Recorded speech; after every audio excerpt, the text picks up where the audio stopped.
Ada 18 peserta ya.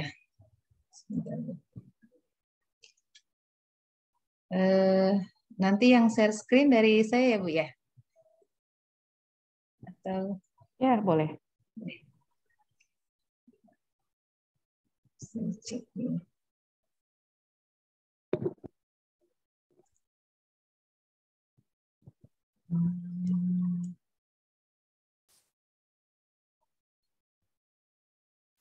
Oke.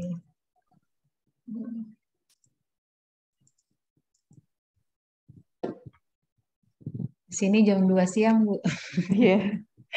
Beda 1 jam ya. Beda 1 jam kayaknya, Bu. Sininya. Iya. Ustazah dari siapa? Ada ustadznya ya? Ustazah semua ya? Ibu-ibu semua ya? Coba. Ada dari TKIT Insan Kamil. Masyito. BIT.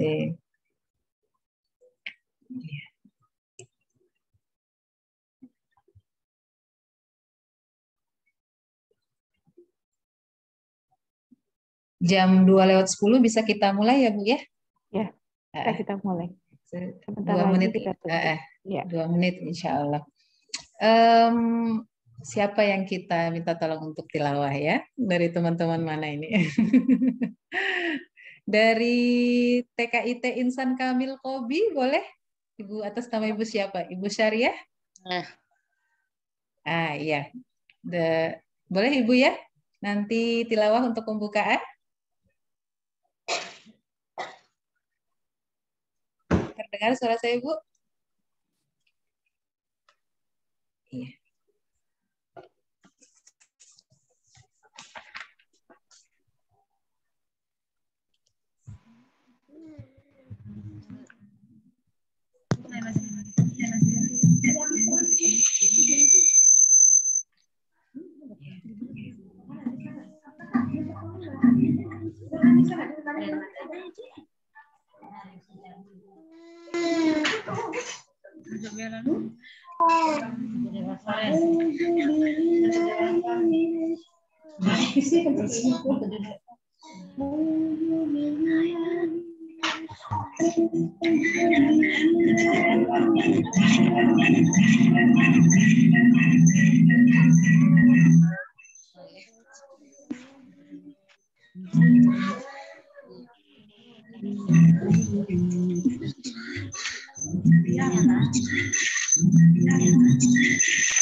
Agak berdingin Ibu-ibu.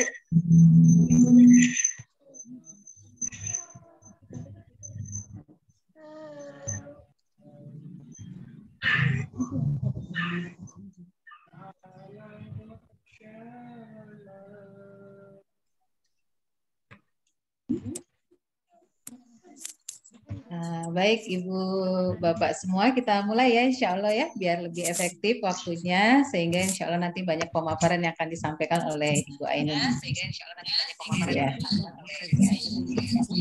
Masih mantul. Saya dengar suara mantul. Mungkin boleh di-mute dulu kali ya, Bu ya. Di-mute dulu semua ya. Di-mute dulu semua. Iya. Oke. Bismillahirrahmanirrahim. Assalamualaikum warahmatullahi wabarakatuh. Waalaikumsalam warahmatullahi wabarakatuh. Alhamdulillahirrabbilalamin. Asyhadu an la ilaha illallah wa syarikalah wa asyhadu anna Muhammadan abduhu wa rasulullah ba'da.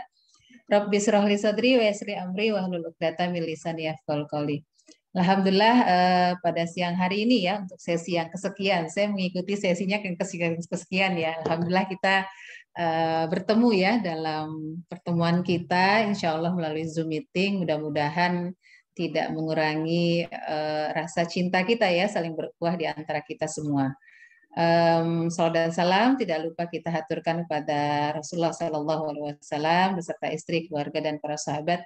Mudah-mudahan insya Allah kita menjadi guru-guru hebat insya Allah ya, yang meneladani Rasulullah, bagaimana Rasulullah mendidik para sahabat gitu ya. Kemudian dan Masya Allah gitu ya, kita menjadi bagian dari salah satu profesi Rasulullah gitu ya, mengajar gitu ya, Masya Allah. Perkenalkan, saya Ibu Rinda dari Kaltim, Bapak Ibu semua, Insya Allah. Alhamdulillah, saya senang sekali bisa bergabung gitu ya dengan teman-teman dari sekolah luar biasa, dan ini sekolah yang khusus begitu ya, yang punya keunikan tersendiri gitu ya, yang Allah berikan berikan kesempatan yang sama gitu ya untuk anak didik kita. Dan ini tugas yang luar biasa buat kita semua begitu ya. Di samping ada PAUD begitu ya, ada kelompok bermain, pengasuhan, ada taman kanak-kanak, kemudian ada level SD, SMP, dan SMA. Baik Bapak Ibu semua, insya Allah pada hari ini kita akan ditemani oleh Bu Ainun.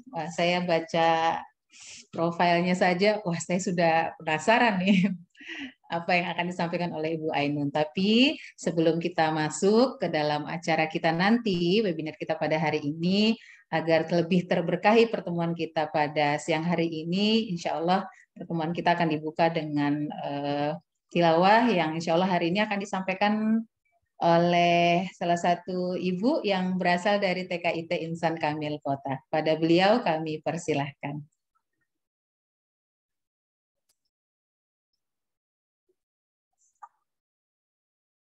Boleh dari salah satu TK Insan Kamil dari Kota Bima?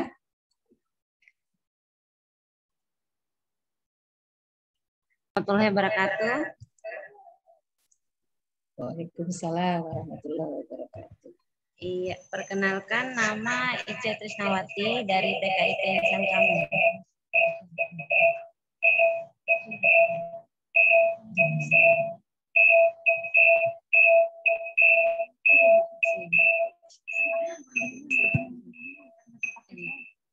Bisa terdengar Ustazah? Terdengar. Oke. Akan membacakan surah Al-Baqarah ayat 6 sampai 10.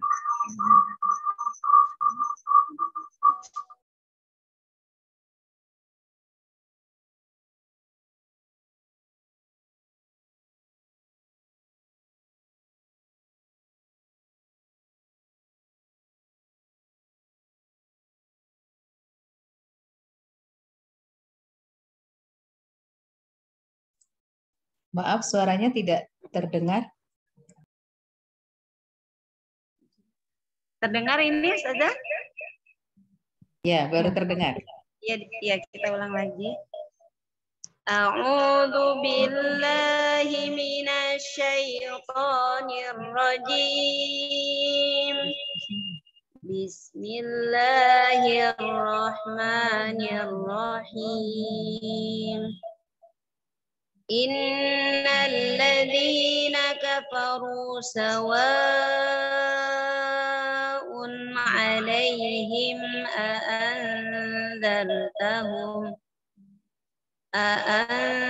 أأنذرتهم أم لم تنذرهم لا يؤمنون ختم الله على قلوبهم وعلى سمعهم وعلى أبصارهم غشاوة ولهم عذاب عظيم ومن الناس من يقول آمنا بالله وباليوم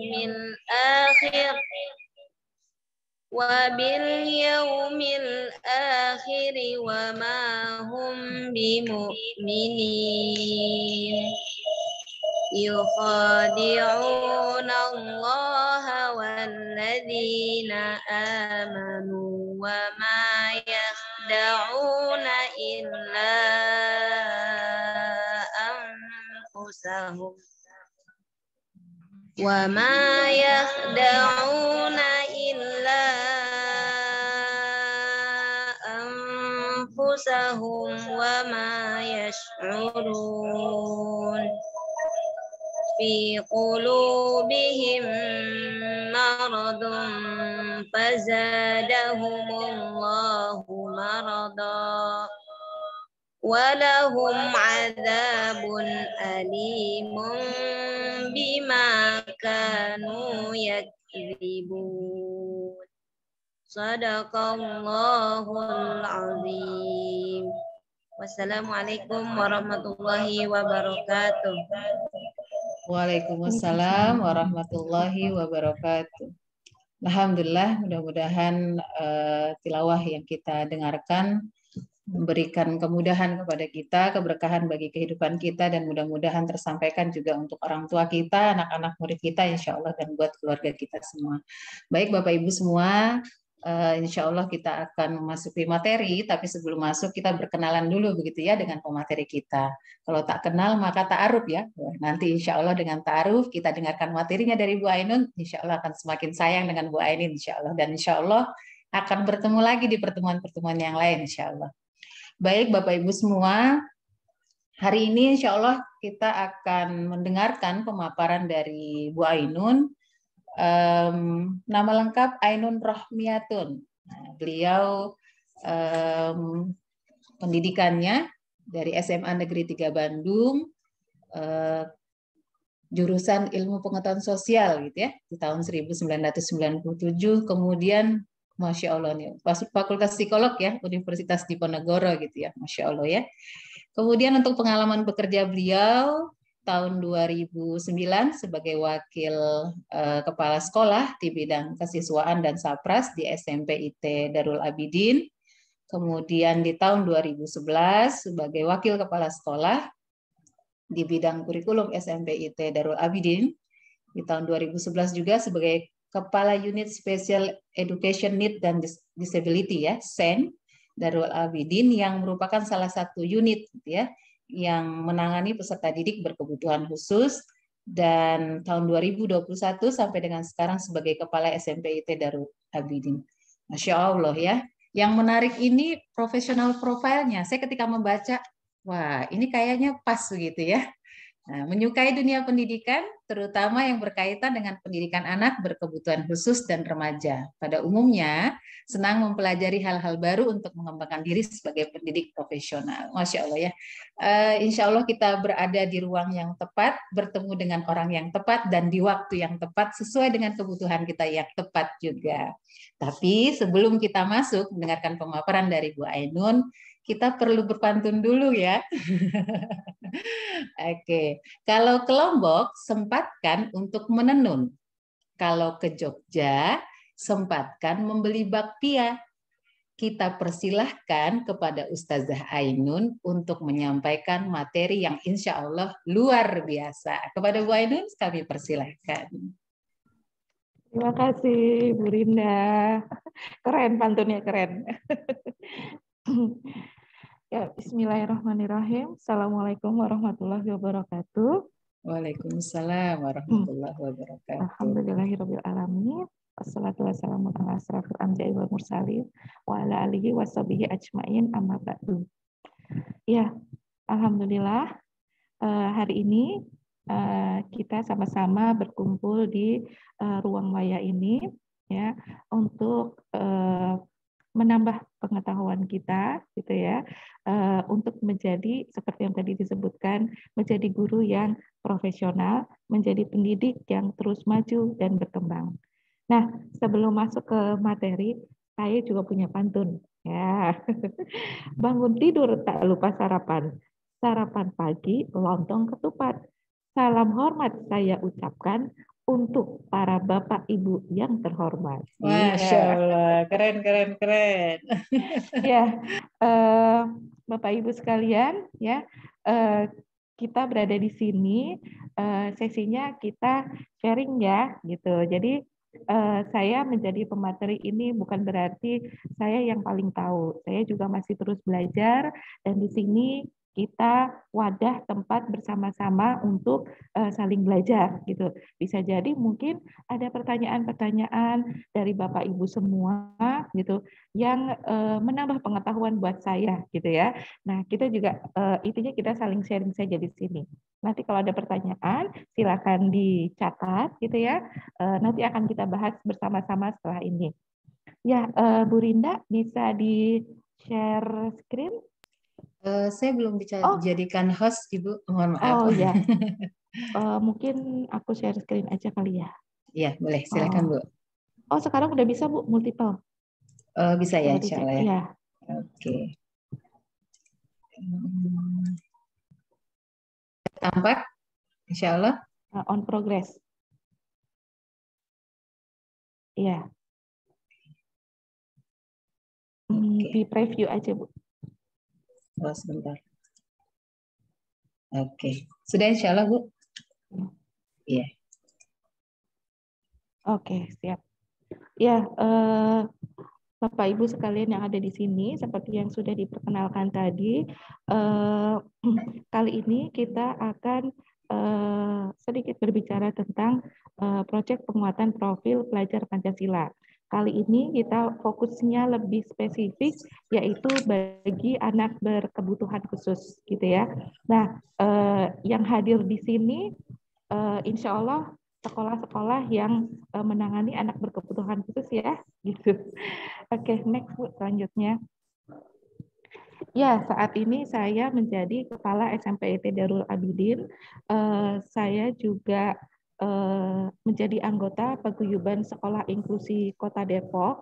Dan seperti yang sudah disampaikan tadi di riwayat hidup saya, CV saya, bahwa saya menangani anak-anak berkebutuhan khusus kurang lebih dari tahun 2011, jadi kurang lebih sudah 10 tahun gitu. Dan kebetulan waktu itu yang saya tangani dari tentang TK, SD, dan SMP gitu. Jadi menangani semuanya. Saat ini saya juga menjadi anggota divisi inklusi di DP Jamu JSIT Indonesia. Ya, next Bu. Nah, di sini ada Quran surat An-Nur ayat 61 yang Bapak Ibu bisa baca, insya Allah baca sendiri gitu ya, bahwa ayat ini menunjukkan bahwa setiap manusia ya memiliki kelebihan keunggulan yang di hadapan Allah dia tetaplah sama gitu ya. Ini menjadi landasan saya bahwa setiap anak itu berhak untuk mendapatkan pendidikan yang sama ya, apapun kondisi mereka gitu. Nah, pendidikan inklusi adalah salah satu cara dari pemerintah yang dilakukan untuk memfasilitasi anak-anak berkebutuhan khusus. Ada fasilitas yang lain, misalnya ada SLB gitu ya, sekolah luar biasa yang umumnya spesifik mengarah pada kekhususan tertentu. Tapi pada beberapa ahli, beberapa orang menganggap, beberapa pendidik menganggap bahwa sepertinya SLB itu kurang tepat. Seperti itu. Kenapa? Karena masyarakat, anak berkebutuhan khusus ketika mereka terjun di hadapan masyarakat, gitu ya, mereka tidak berhadapan pada masyarakat yang homogen, tetapi heterogen. Nah, seperti kita tahu bahwa SLB itu kan mengarahnya pendidikannya homogen, gitu. Nah, itulah kenapa beberapa akhirnya memutuskan untuk adanya ide mendirikan sekolah inklusi, gitu. Tetapi tidak bisa dipungkiri juga bahwa peran SLB sangat besar. Kenapa? Karena ada beberapa anak berkebutuhan khusus yang memang tidak bisa ditangani di sekolah inklusi. Jadi sekolah inklusi sendiri itu memiliki keterbatasan, gitu ya. Jadi ayat ini menjadi pedoman buat kita bahwa setiap orang berhak untuk mendapatkan pendidikan yang layak. Nah, next selanjutnya Bu.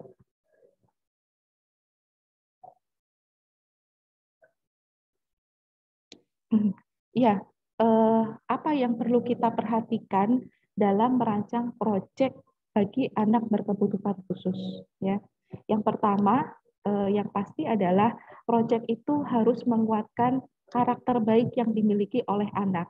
Mengapa demikian? Gitu ya. Karena pada sebagian besar anak inklusi atau anak berkebutuhan khusus, apa yang kita ajarkan itulah yang dia lakukan. Jadi kalau kita mengajarkan baik, ya itulah dia akan baik seterusnya, gitu ya. Nah, jadi kenapa penting menguatkan karakter baik yang mereka miliki? Karena itulah modal mereka nantinya di kehidupan masyarakat. Gitu. Ada beberapa anak yang agak strict ya, strict katakannya begini. Kalau dia sudah diajarin aturan, misalnya berangkat pagi, masuk sekolah jam 7, ya dia harus masuk sekolah jam 7. Ketika dia misalnya masuk sekolah telat, misalnya contoh jam 7:05, dia akan gelisah. Gitu. Ada beberapa tipe anak, biasanya yang anak SD ya, autism syndrome disorder, itu biasanya seperti itu. Jadi sangat keteraturan itu penting buat mereka, gitu ya. Dan kalau kita sudah mengajarkan hal yang baik, mereka akan konsisten di situ, ya. Itu mungkin itu salah satu kelebihan yang Allah berikan pada mereka, gitu ya. Kemudian yang kedua, project, gitu ya, yang dirancang itu harus bisa mengembangkan keterampilan hidup yang mereka miliki. Keterampilan hidup itu yang seperti apa? Terutama yang berkaitan dengan merawat diri sendiri. Yang itu yang penting. Gitu. Ini akan saya bahas lebih lanjut di slide berikutnya. Kemudian yang terakhir, proyek itu dirancang memecahkan masalah yang berkaitan dengan dirinya sendiri. Gitu. Kenapa? Karena setiap anak inklusi pastinya nanti mereka akan bertambah dewasa, usia bertambah, ukuran tubuh bertambah, sehingga penting bagaimana dia bisa merawat dirinya sendiri. Oke, next Bu. Nah, pada paparan kali ini, sistematika yang akan saya sampaikan, yang pertama, hakikat proyek penguatan P3 bagi peserta didik berkebutuhan khusus. Kemudian yang kedua, bagaimana kita merancang proyeknya. Kemudian yang ketiga adalah contoh praktik proyeknya. Dan yang keempat adalah diskusi. Selanjutnya, Bu. Ya, oke. Kita bicara tentang hakikat dulu ya, bagaimana P3 ini bagi proyek P3 bagi anak berkebutuhan khusus. Selanjutnya, Bu. Oke. Nah, ini ya ada beberapa kata ya, istilah yang banyak terdapat kita temukan di kurikulum Merdeka. Nah, coba silahkan saya minta Bapak atau Ibu gitu kan, silahkan untuk mengetikkan di chat ya, silahkan ketik di chat, pilih ya mau memilih diartikan yang mana nih. Satu, ada Merdeka Belajar, ya. Kemudian yang kedua, ada kurikulum fleksibel. Kemudian yang ketiga, ada teaching at the right level. Selanjutnya ada yang namanya pembelajaran berdiferensiasi. Kemudian ada minat siswa, ada bakat siswa. Keseluruhan istilah ini ada di dalam kurikulum Merdeka. Silakan Bapak Ibu tuliskan di chat, pilihlah ya. Merdeka Belajar artinya apa sih gitu. Kurikulum fleksibel artinya apa sih? Singkat saja, nggak usah satu paragraf Bu, cukup 1-2 kalimat saja ya. Oke, silakan. Kalau mau di chat boleh atau mau open mic juga boleh. Silakan, yuk. Ya, Bapak Ibu silakan. Oke. Ditunggu ya. Ya. Apa tuh Bu artinya kurikulum fleksibel? Ya, Bu Indah silakan. Bu Indah silakan. Sudah raise hand di open mic boleh? Bu Indah dari TKIT Lantabur ya. Kota Pagar Alam. Kota Pagar Alam di mana ya, Bu? Sumatera ya? Oh, Sumatera. Iya nggak? Benar nggak Ibu? Bu Indah silakan. Bu Indah. Silakan mute-nya di-unmute Bu. Nya dibuka. Oh, sepertinya belum. Oke, yuk. Ada yang mau open mic? apa sih yang dimaksud dengan apa sih artinya merdeka belajar itu? Ya, apa sih yang dimaksud dengan pembelajaran diferensiasi itu? Yuk, silakan, boleh open mic atau boleh di chat. Kalau malu-malu. Ya, yuk. Kalau dari Bu Rinda sendiri nih, Bu Rinda mau pilih yang mana nih Bu Rinda? Kalau apa ya maknanya ya, Mm-mm. saya milihnya kalau untuk SLB itu Mhm. bakat siswa ya. Bakat siswa, oke. Bakat siswa. Bakat artinya kemampuan Kemampuan potensi, ya potensinya potensi yang dimiliki oleh siswa, gitu ya. ya. Gitu Bu contohnya. Nah, Bu Afrida ada yang bilang minat siswa. Apa sih artinya minat siswa itu? Ayo Bu Afri. Bu Afrida silahkan kalau mau ini. Apa sih artinya minat siswa? Silakan Ibu di open, di Kayaknya unmute ibunya saja. malu-malu. Tidak usah malu-malu Ibu-ibu. Kita santai aja di sini. Kayaknya Langsung kebanyakan saja. juga ibu-ibu semua ya. Langsung disampaikan saja insya Allah. Ya, boleh. Pembelajaran berakomodir minat siswa. Oke. Minat siswa artinya kesukaan ya. Minat itu kesukaan. Jadi berbeda antara agak sedikit berbeda antara minat dengan bakat.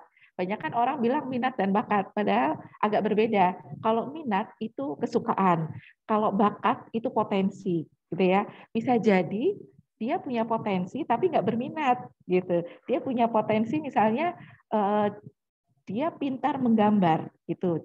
Potensinya menggambar, tapi ternyata dia tidak berminat untuk menggambar. Dia berminatnya misalnya dengan olahraga, gitu kan, sepak bola. Nah, itu ya. Jadi itu bedanya minat dengan bakat, gitu. Kemudian ada lagi nggak nih? Wah, ini kayaknya saya yang ini nih. Coba Bu, sekarang teaching at the right level. Teaching at the right level. Ada Bu yang mau open mic? Teaching at the right level. Ya, mengajar sesuai dengan levelnya, ya.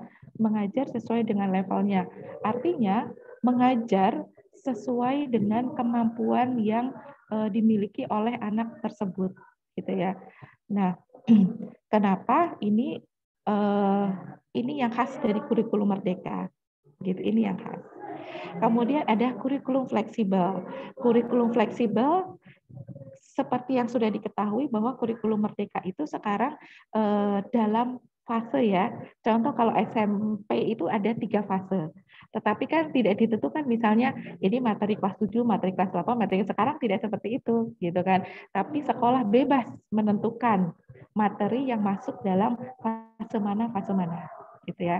Nah, kemudian pembelajaran diferensiasi. Nah, ini yang khas juga dari kurikulum Merdeka bahwa jadi hampir mirip antara pembelajaran diferensiasi dengan teaching at the level gitu ya. Pembelajaran diferensiasi itu mengakomodasi ya potensi siswa, gaya belajar siswa gitu. Jadi bisa jadi di dalam satu kelas mengajarnya gaya belajarnya beda-beda gitu. Itu pembelajaran diferensiasi. Nah, seluruh istilah yang ada di sini baik itu merdeka belajar, kurikulum fleksibel, teaching at the right level, pembelajaran diferensiasi, minat siswa, bakat siswa, ini menunjukkan bahwa di dalam kurikulum merdeka pendidikan inklusi itu diakomodasi gitu ya, diakomodasi. Artinya sekolah yang ingin menyelenggarakan pendidikan inklusi ini didukung dengan diberikan kebebasan ya, fleksibilitas gitu ya dalam pembelajaran baik dari segi materi maupun dari segi strategi pengajaran. Nah, ini jadi nggak lepas kurikulum Merdeka itu dari pendidikan inklusi.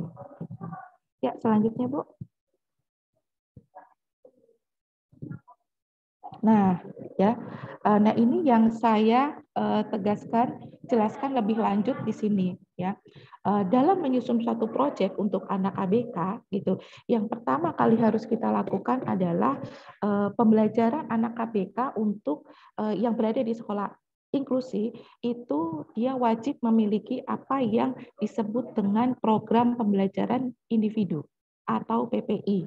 Jadi biasanya prosesnya seperti ini, penerimaan siswa baru, dia di asesmen, ya. Asesmen itu fungsinya apa sih? Asesmen itu berfungsi untuk menempatkan siswa, ya, sesuai dengan levelnya, gitu.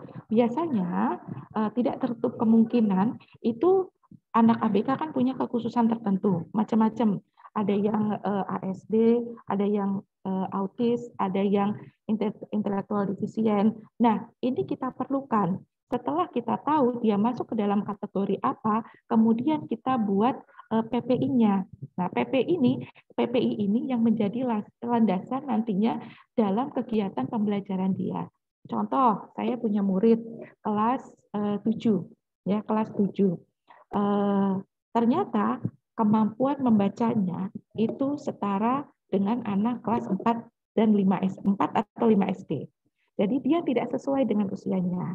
Nah, inilah fungsinya PPI di sini, gitu. Dan PPI ini juga berfungsi untuk ketika kita membuat proyek, acuannya seperti ini. Ketika dia berada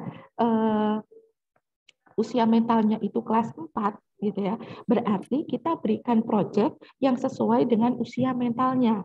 Jadi bukan usia kronologisnya ya, bukan usia kalender. Kalau kelas 7 kan biasanya sudah 12 tahunan ya usianya gitu ya. Nah, tapi kalau kelas 4 kan pasti di bawah 12 tahun. Nah, itu dalam pemberian proyek, pemberian materi, kita mengacu pada usia mental si anak. Nah, kemudian yang kedua, proyek yang diberikan harus bersifat konkret atau nyata ya.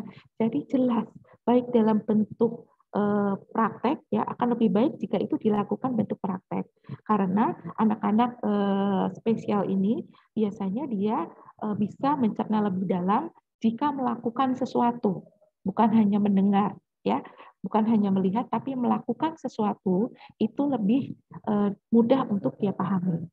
Kemudian yang ketiga, proyek yang diberikan itu harus dekat dengan kehidupan sehari-hari. Artinya kita nggak usah bikin proyek yang muluk-muluk gitu kan. Dia harus bisa begini, harus bisa begini. Enggak. Karena yang kita perlukan di sini adalah dia bisa mengatasi nanti masalah yang terjadi dalam dirinya.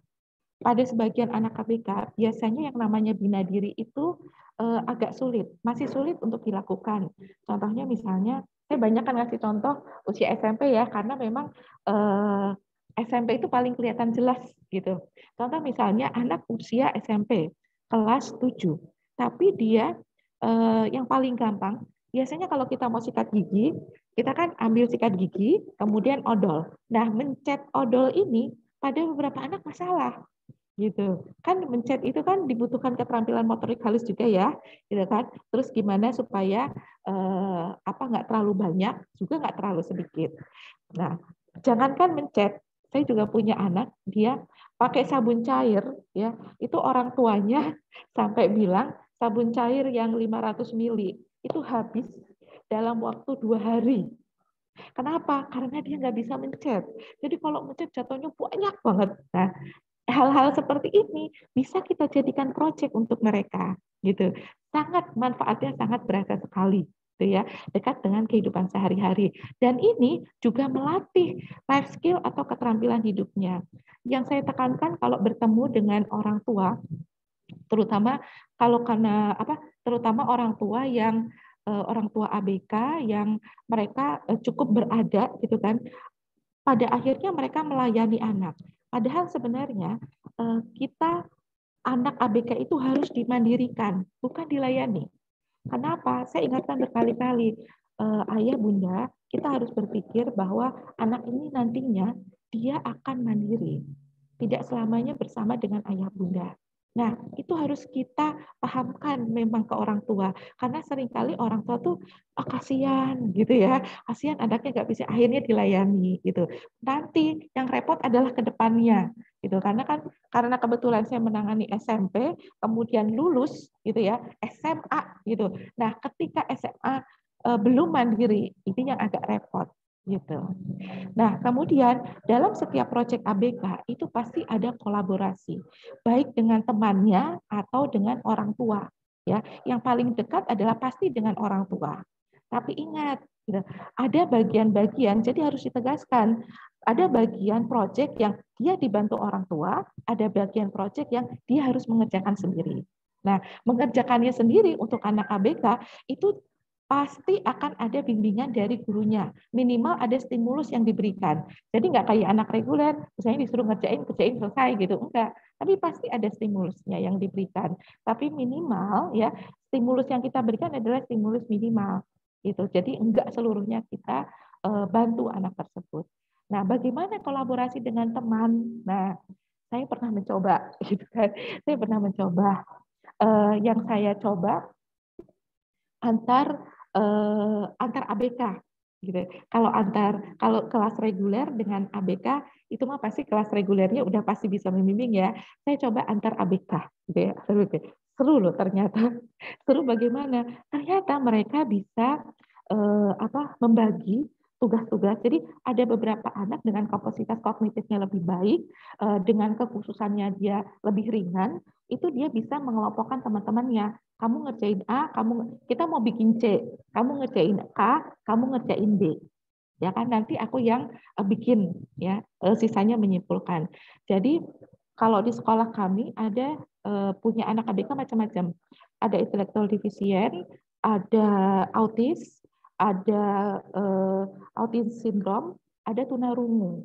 Nah, biasanya yang tunarungu ini yang bisa mengarahkan yang anak ASD ini gitu. Kalau tunarungu kan dia hanya terganggu pendengarannya, kemudian emang bahasanya masih terbatas, tetapi secara kognitif dia bisa lebih memiliki nalar yang lebih baik dibandingkan dengan anak yang ASD. Jadi dia yang membagi tugasnya gitu. Dan alhamdulillah pasti bilang, oh alhamdulillah ya, ternyata bisa juga gitu. Karena kenapa saya menekankan waktu saya coba gitu, karena anak-anak ini di dalam kehidupan nyatanya kan dia juga harus bekerja sama dengan orang lain gitu. Itu sambil kita ajarkan.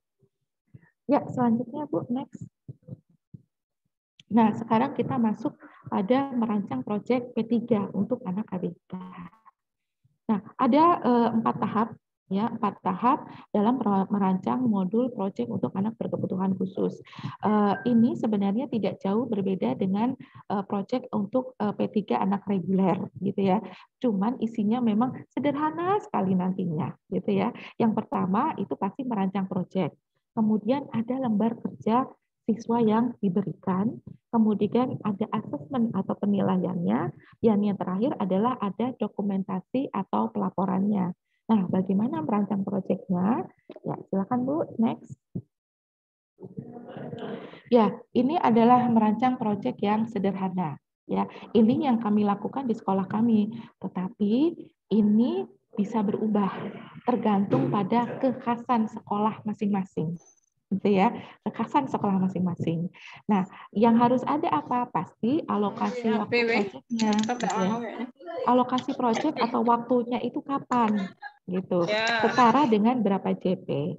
Kemudian yang kedua, karena ini proyek P3, dimensi apa yang hendak diambil? Gitu ya, dari 6 dimensi dari P3 tersebut. Kemudian ada elemen kuncinya. Semoga udah pada ada semuanya pasti ya, elemen kunci itu kan banyak tuh masing-masing ada turunannya gitu ya. Beriman itu akhlak terhadap manusia, akhlak terhadap itu wah banyak sekali deh itu di situ.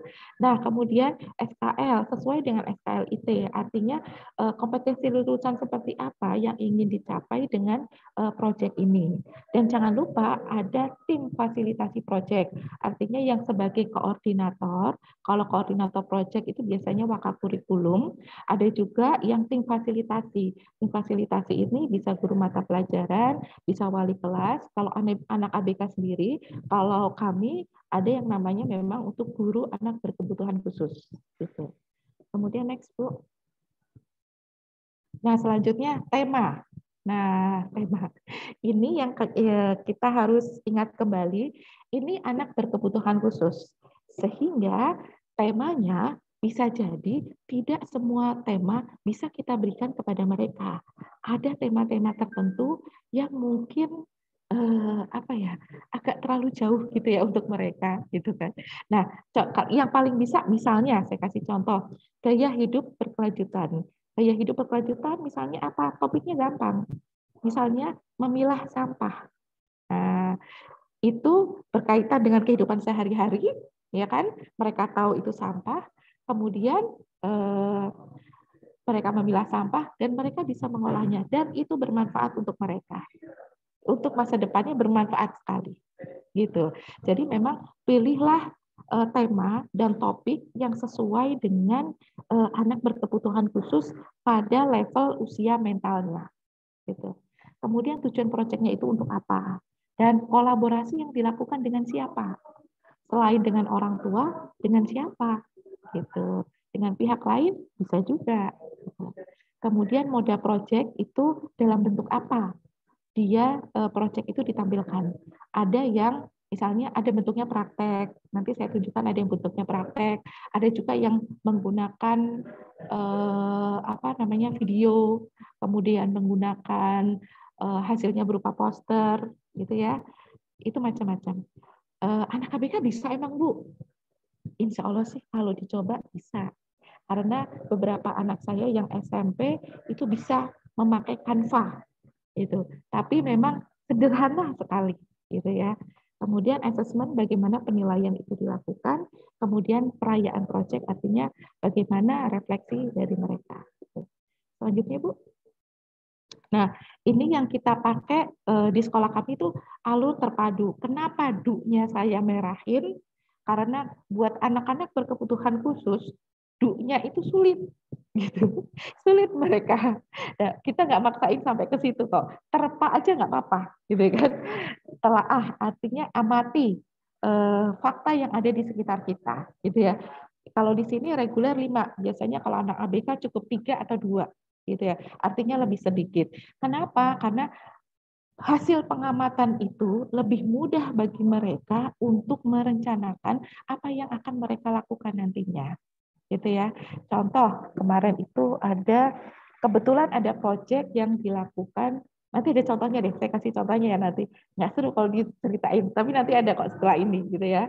Kemudian eksplorasi dari fakta yang kamu temukan itu, pilih satu, ya satu aja.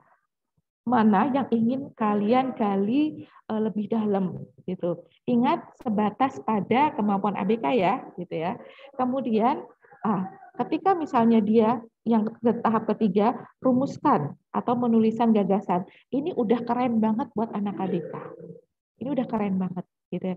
Tapi ini dengan catatan ya, anak ABK yang memang kemampuannya di atas 70. Kalau agak di 58 agak susah. Karena yang diterima di sekolah inklusi itu kan sebenarnya IQ 70 minimal.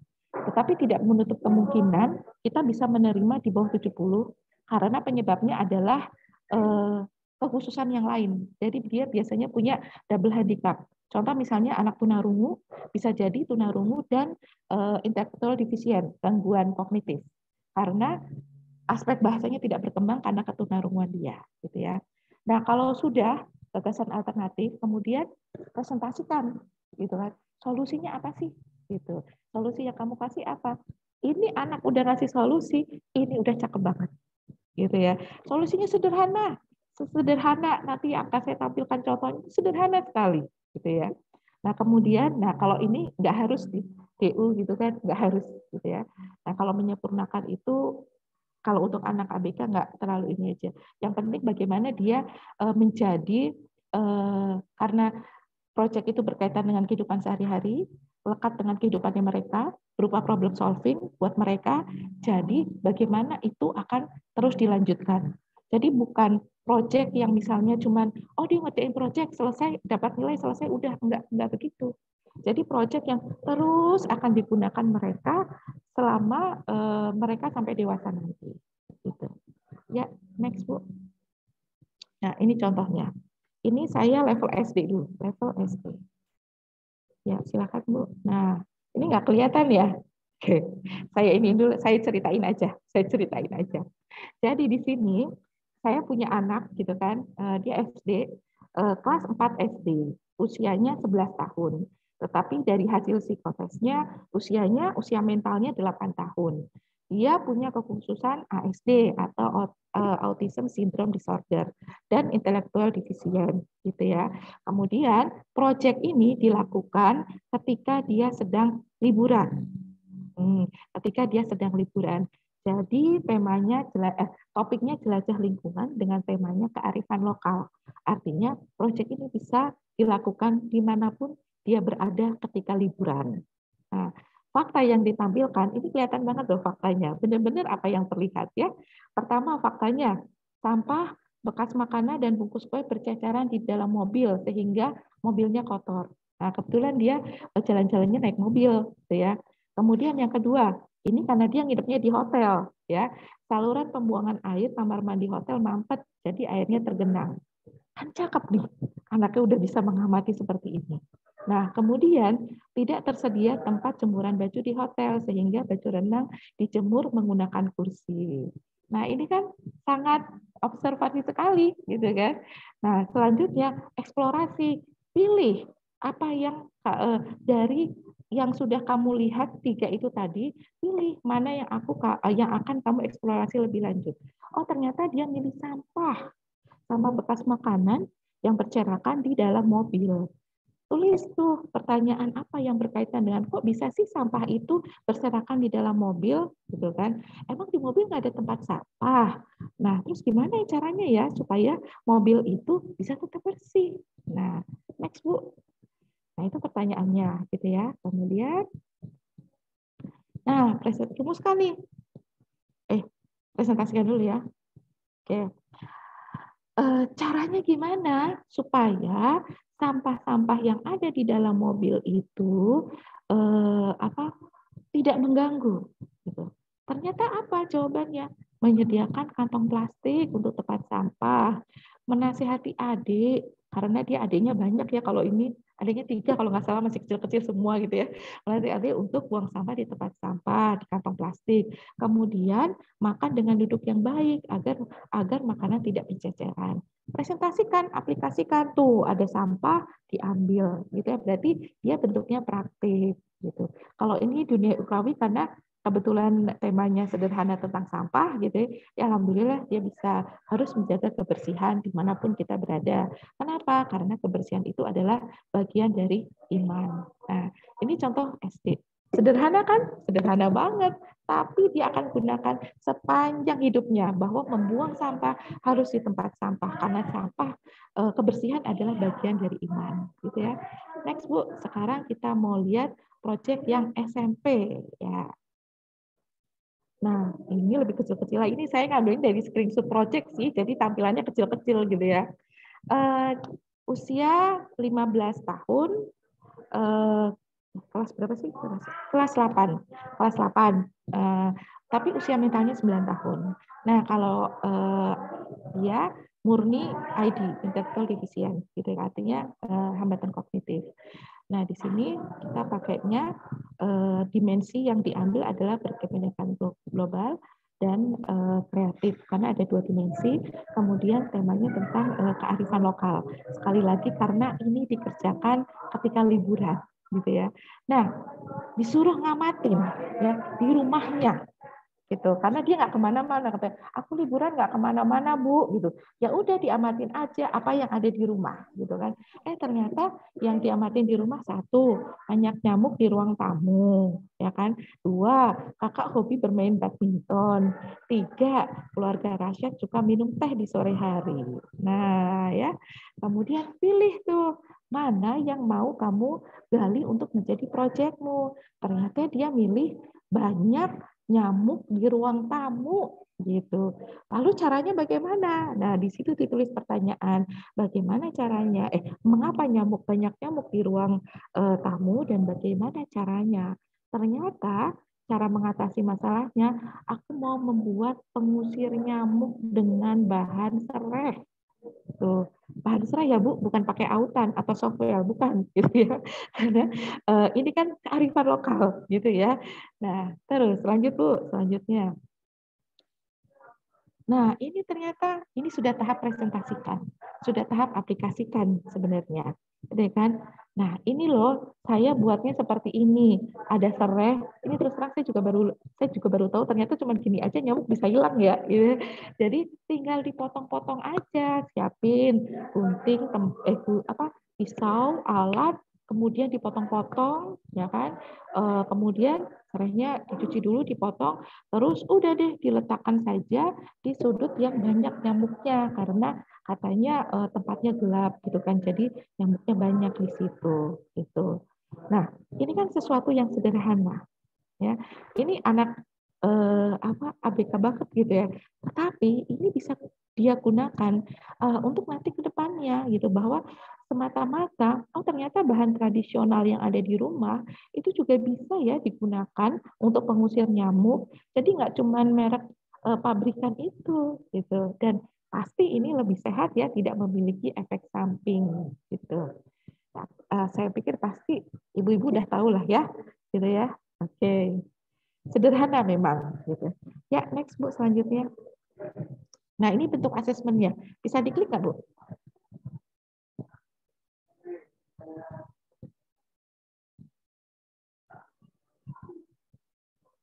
Nah, asesmennya yang kita lakukan adalah melakukan penilaian terhadap tahap-tahap atau langkah-langkah yang tadi sudah mereka lakukan, gitu. Jadi di tahap terpadu itu telaah dia sudah bisa atau dia udah belum atau masih membutuhkan bantuan maksimal. Jadi kita melakukan penilaiannya belum bisa ya Bu? Belum ya? Belum bisa. Boleh saya share, Ibu stop share, saya share dari saya. Oke, sebentar ya. Oke.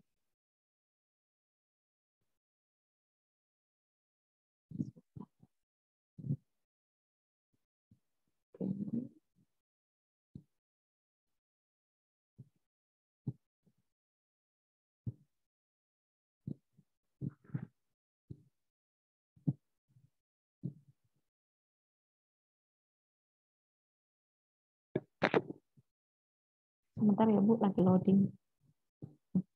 Nah, dari yang sudah saya sampaikan tadi, gitu, insya Allah ya, bahkan untuk anak TK pun bisa, gitu ya, bisa. Nah, ini adalah contoh assessment project yang kita lakukan, gitu ya. Jadi ini kan sebenarnya pakai rubrik penilaiannya TK kalau seperti ini. Gitu. Nah, sekali lagi, rubrik penilaian ini juga diserahkan kepada sekolah mau seperti apa menilainya. Gitu. Kalau saya, karena dia usianya memang usia masih ini ya, jadi pakai yang seperti ini. Tapi ini pakai scoring juga bisa nantinya. Dibentuk kuantifikasi itu juga bisa. Kalau di SMP, level SMP pakainya scoring. Tapi secara umum sih tidak jauh berbeda seperti ini. Jadi di tahap-tahapnya ini. Gitu. Ibu Kami belum muncul. Belum muncul? Iya. Ya, belum, Bu. Ya. Kenapa? Belum ya? Belum, Bu. Oh, untuk nanti dokumennya. Untuk dokumen belum ya? Padahal di sini Iya. udah kebuka loh. Nanti saya ini aja ya. Saya tampilkan nanti. Oh, iya. Saya iniin dulu yang ada di file saya, nanti saya cari dulu. Iya, Ya. Bu. Aku stop share sih. Lanjut ke ini ya. Nah, ini contohnya. Contoh bentuk pelaporannya.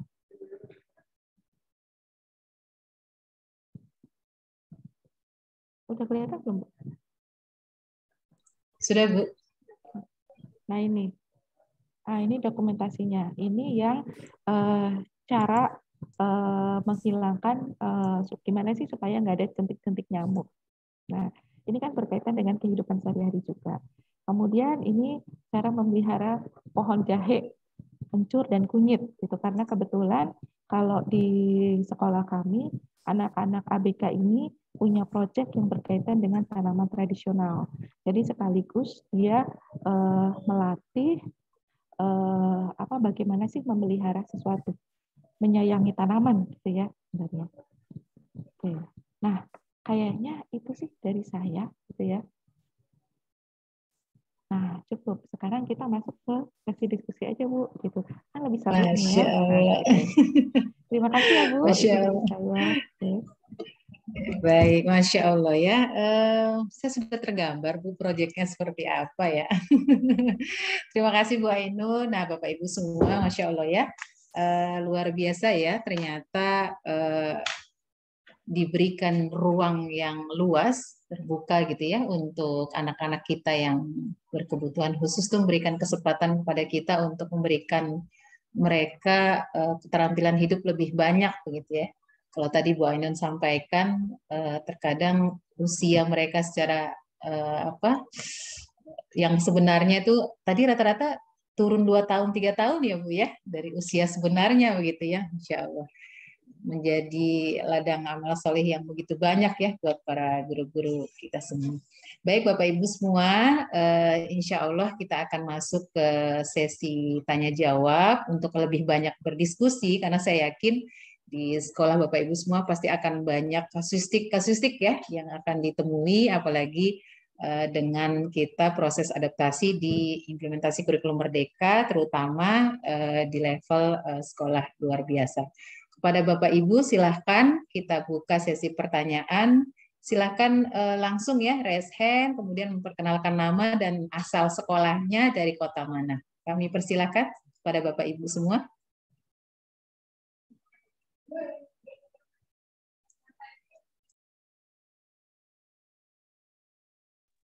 Ya Ibu sambil menunggu ini saya share contoh tadi ini ya Bu, penilaian. Nah, sudah kelihatan ya? Sudah Bu, sudah kelihatan. Nah, ini contohnya.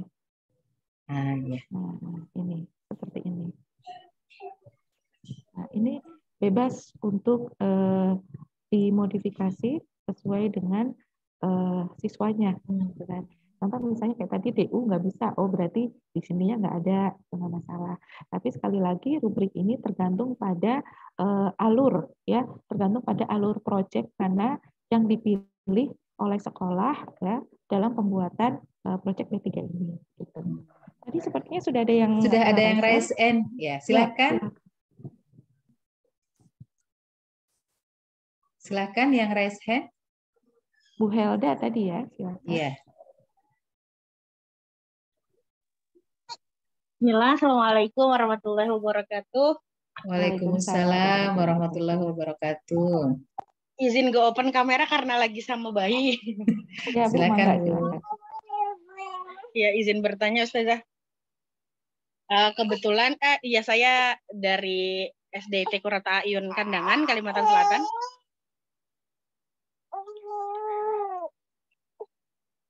Yang ingin saya tanyakan adalah terkait kebetulan di sekolah kami juga ada anak yang dengan diagnosa ASD.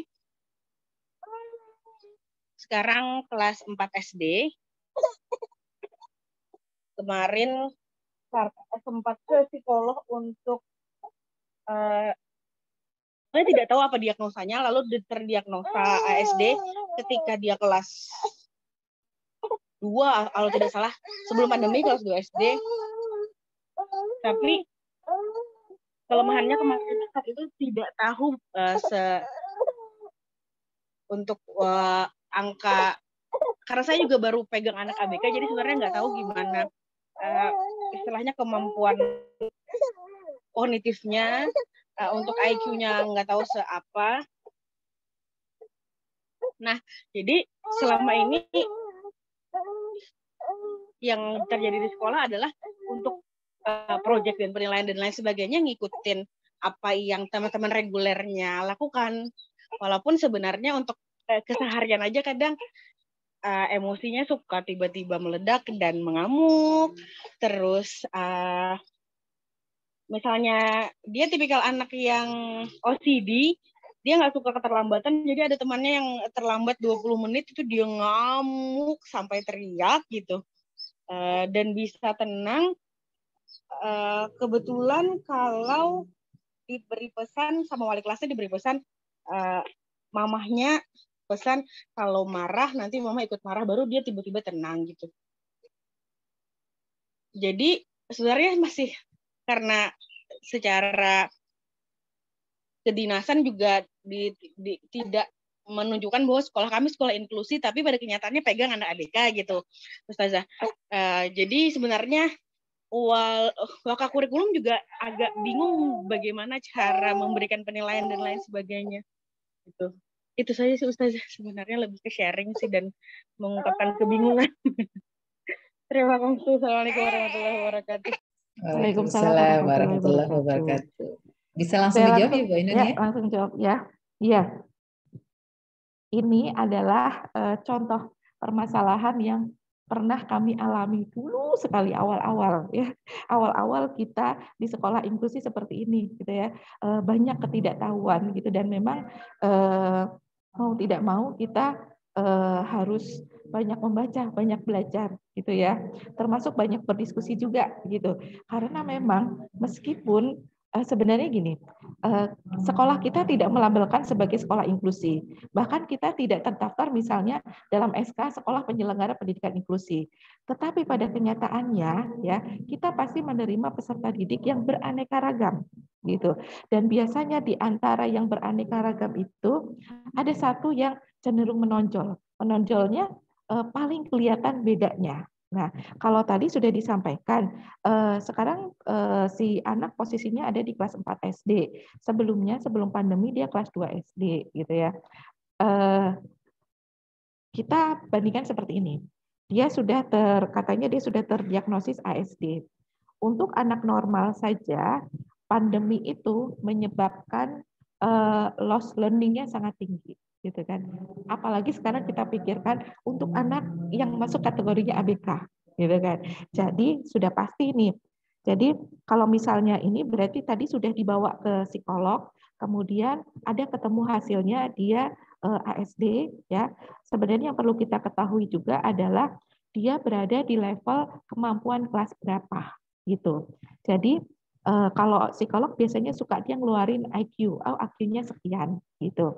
Nah, untuk lebih mempertajam lagi nih, nanti bagaimana kita mau memberikan perlakuan kepada si anak, biasanya saya suka ngasih tes calistung gitu. Tes calistung dimulai dari level yang paling bawah dulu. Kita tidak menganggap dia di kelas 4 SD, tetapi kita hitung dia terakhir kali dia masuk sekolah sebelum online. Nah, itu kelas 2. Kita cek di kemampuan kelas 2 itu ya kan baca kan kelas 2 masih baca tulis berhitung ya. Dia masuk kategorinya di level berapa yang dia belum bisa. Nah, dari situlah modifikasi itu dilakukan gitu. Jadi memang khusus kalau kita punya anak ABK di dalam kelas, memang kita harus ada sedikit ekstra gitu ya yang diberikan, tapi disitulah pahala kita loh yang terus mengalir kepada kita. Itu prinsip saya kalau ngajar anak ABK gitu ya. Dia akan kita membutuhkan usaha yang lebih ekstra untuk mereka, tapi caranya sebenarnya gampang gitu. Pasti anak yang 4 SD ini lebih susah proyeknya dibandingkan dengan yang levelnya di kelas 2. Jadi sebenarnya tidak ada kok yang membuat repot kalau dia levelnya di bawahnya gitu ya. Kalau misalnya tadi anak kelas 2 SD dia mengolah sampah gitu kan. Kan kelas 2 sekarang sudah ada yang mengolah sampah ya, membuat dari apa gitu. Dia turunkan proyeknya. Jadi cuman apa? Memilah. Milahnya pun cuma 2 aja. Organik dan non-organik. Udah. Nggak usah 5, kebanyakan itu yang ada bahan beracun atau bahan apa, nggak usah. Organik dan non-organik, udah pisahin gitu aja. Itu udah masuk proyeknya dia. Lalu penilaiannya seperti apa? Penilaiannya dilakukan sesuai dengan kemampuannya dia. Jadi kalau misalnya targetnya nilai paling tinggi 4, nilai paling tinggi 4 itu adalah ketika dia bisa memilahkan secara mandiri. Gitu. Nilainya 4. Oh, ternyata dia masih membutuhkan stimulus, berarti nilainya 3. Jadi dibandingkan dengan kemampuannya dia, bukan dibandingkan dengan teman-teman yang ada di dalam kelasnya, enggak. Gitu, ya. Jadi sesuai dengan kemampuannya dia. Nah, tadi ada catatan PR-nya adalah emosi.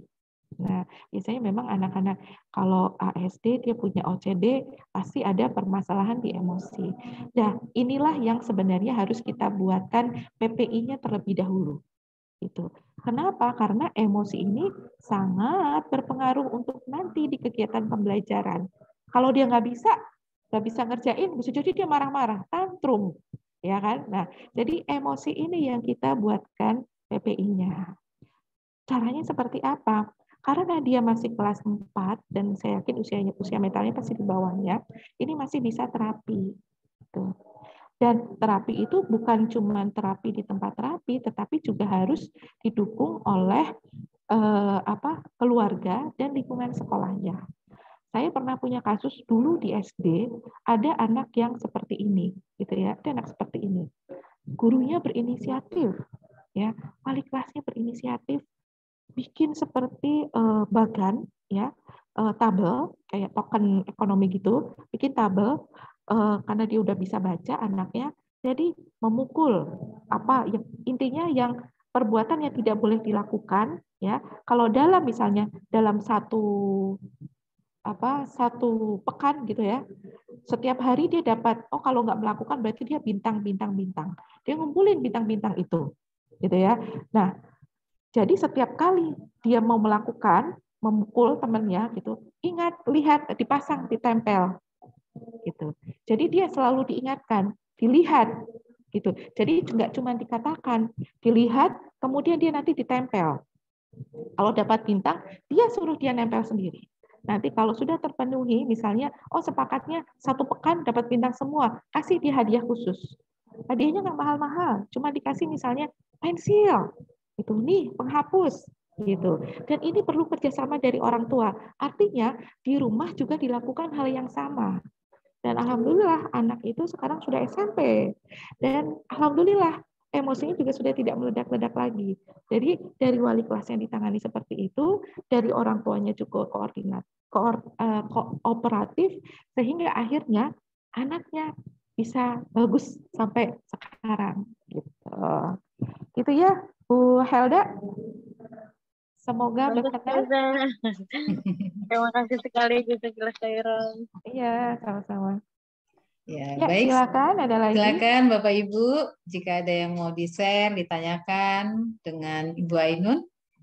Kami mengingatkan untuk bisa mengisi link ya, untuk presensi langsung ke LMS, kemudian untuk link evaluasi silakan diklik di kolom chat ya. Silakan Bapak Ibu, silakan. Jika ada yang bertanya boleh raise hand atau langsung di-unmute saja.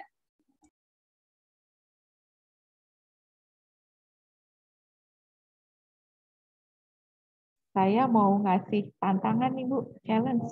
Iya. Saya mau ngasih challenge nih. Coba nih, saya punya kasus, misalnya saya punya kasus. Anak ini, ya, dia anak berkebutuhan khusus. Kemudian kelemahannya dia adalah dia masih selalu bertindak sesuai dengan keinginannya dia. Gitu ya. Dari segi bina dirinya dia masih masalah, gitu. Artinya dari berangkat sekolah selalu terlambat, penampilan seperti enggak mandi, gitu ya. Kemudian tapi usianya, gitu kan, usianya ternyata sudah masuk ke level SMP.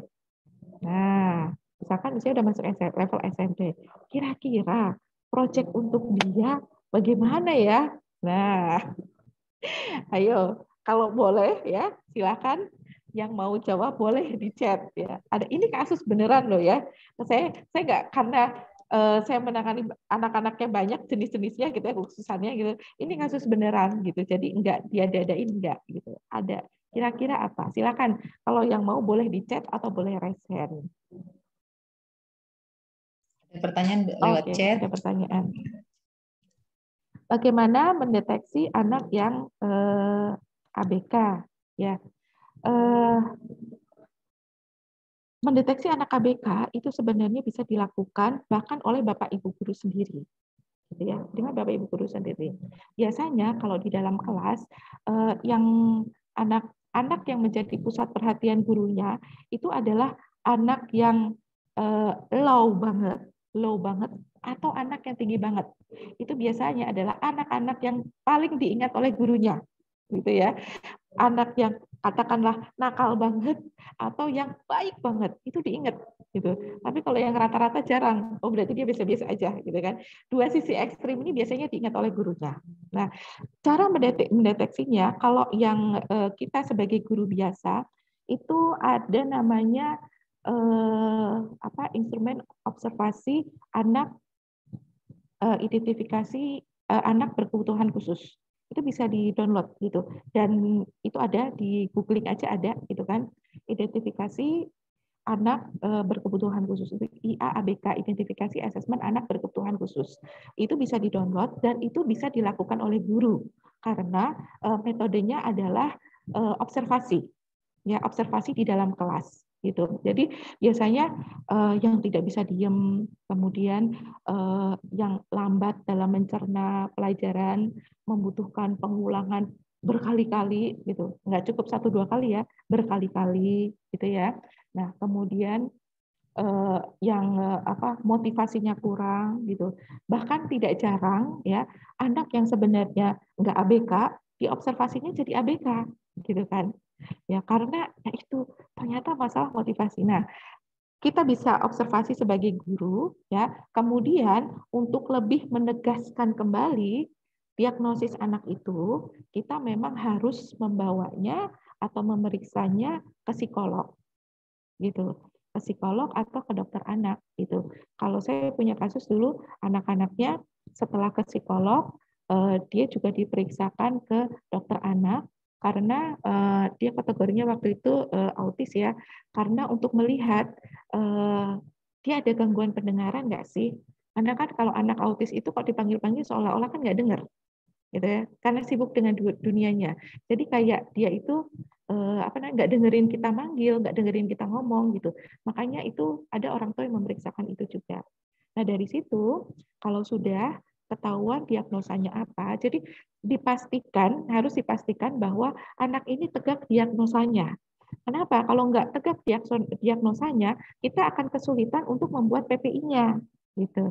Kalau diagnosanya sudah dekat, sudah tegak, apakah dia anak autis, apakah dia ASD, apakah dia ID, intellectual deficient, atau dia tunarungu dan sebagainya, gitu kan?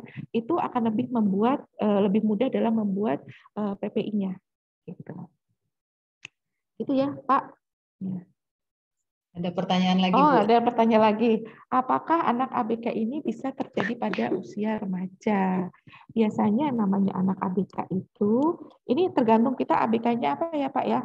ABK itu kan kalau di dalam Permen nomor 70 tahun 2009 itu kan ada banyak, termasuk tunadaksa, tunanetra gitu ya. Itu kan juga termasuk ABK. Bisa nggak terjadi pada remaja? Bisa, misalnya kayak tunadaksa. Dia bawa motor, kecelakaan, gitu kan. Misalnya harus diamputasi, dia tunadaksa. Gitu kan. Jadi masuknya ada modifikasi. Di mana? Di olahraga. Kan nggak mungkin ikuti olahraga seperti anak normal. Terus misalnya dia udah usianya remaja, perkembangannya bagus gitu kan. Tiba-tiba ada penyakit gitu yang membuat dia akhirnya menjadi buta. Kan masuknya tunanetra. Dan itu juga masuk ABK gitu. Nah, jadi ada beberapa memang bisa remaja kalau misalnya itu karena faktor kecelakaan bisa anak menjadi ABK. Tetapi biasanya anak-anak yang kayak ASD, kayak intellectual deficient gitu, itu bisa terdiagnosis memang dari sejak kecil gitu, dari sejak usia sebelum 5 tahun. Itu sudah bisa kelihatan. Caranya gimana? Melihatnya kalau usia perkembangan dia gitu ya tidak sesuai dengan anak seusianya. Contoh misalnya harusnya anak umur 2 tahun itu sudah bisa ngomong 1 kalimat. Kok dia ngoceh aja ngomongnya masih nggak jelas. Nah ini udah indikasi nih, gitu. Yuk segera periksakan. Semakin cepat ditangani ketika usianya muda, gitu kan, itu akan semakin mudah nanti kita mengintervensi sehingga ketika remaja kekhususannya itu gangguannya sudah mulai berkurang, gitu. Seperti itu ya Pak. Lagi Bu, terima kasih Bu ya. Ya, sama-sama. Ya, ada lagi silahkan. Tadi Baik. pertanyaan dari saya belum terjawab nih, nggak ada yang jawab nih. Challenge. Challenge-nya belum dijawab ya Bu ya. Masih nyari kayaknya Bu. Masih nyari ya. Iya. Silakan dari Bapak Ibu yang lainnya. Jika ada kasuistik atau hal yang mau di-sharekan, dipersilakan untuk disampaikan. Ya, terutama yang dari TK nih, biasanya banyak ditemukan biasanya TK itu sekarang kan pendidikan inklusif sudah mulai masuk ke level TK. Kalau Iya. sebelumnya memang fokusnya hanya di SD SMP, tapi sekarang sudah mulai masuk ke ranah TK. Silakan Ibu Hajriati, boleh unmute Bu, langsung bertanya saja. Oke. Terima kasih sebelumnya waktunya Ustazah. Ya. Assalamualaikum warahmatullahi wabarakatuh. Waalaikumsalam warahmatullahi wabarakatuh. Sedikit Ustazah, ada kasus katakanlah ini bisa dikatakan autis ya Ustazah di level TK. Ada satu kasus di kelas itu ada satu anak yang bisa dikatakan autis dengan ciri-ciri anak yang suka, dia itu cenderung diam, tidak mau bergabung dengan teman-temannya, tidak mau diajak berbicara, dan tidak mau bersosialisasi juga dengan teman-temannya. Lebih suka menyendiri gitu. Ya, apa yang bisa kita lakukan Ustazah? Maksudnya cara bagaimana supaya dia itu mau bergaul atau mau bermainlah dengan teman-temannya. Oke. Itu Ustazah. Ya. Usianya berapa? TK usianya sudah 2 tahun sih sama dia, 5 dari 5 tahun sampai 6 tahun. Sekarang 6 tahun. Sekarang 6 tahun. Oke. Ya. Kalau boleh tahu, kalau di sekolah yang sudah dilakukan apa? Kalau di sekolah itu apa ya?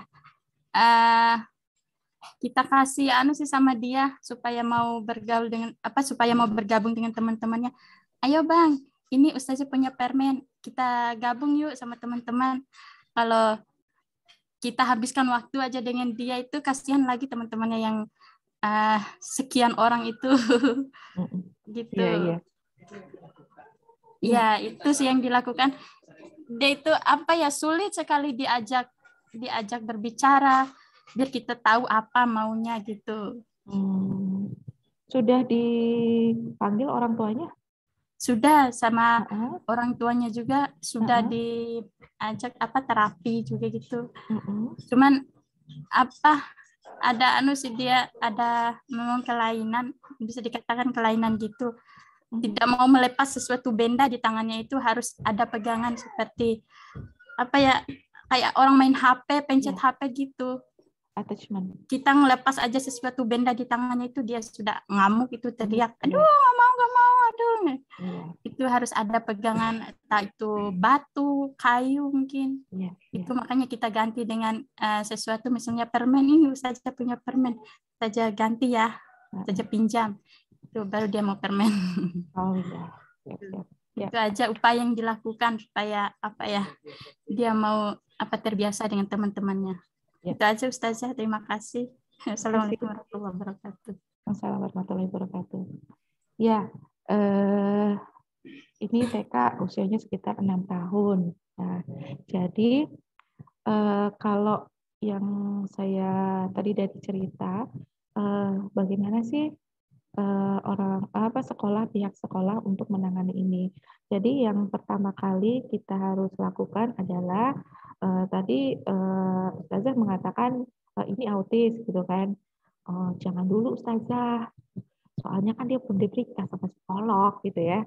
Jadi untuk menentukan diagnosa apakah dia autis atau tidak atau punya kelainan yang lain, itu yang berhak untuk memberikan nama bahwa dia autis itu adalah psikolog, gitu kan, psikolog ya. Jadi kalau kita orang awam atau guru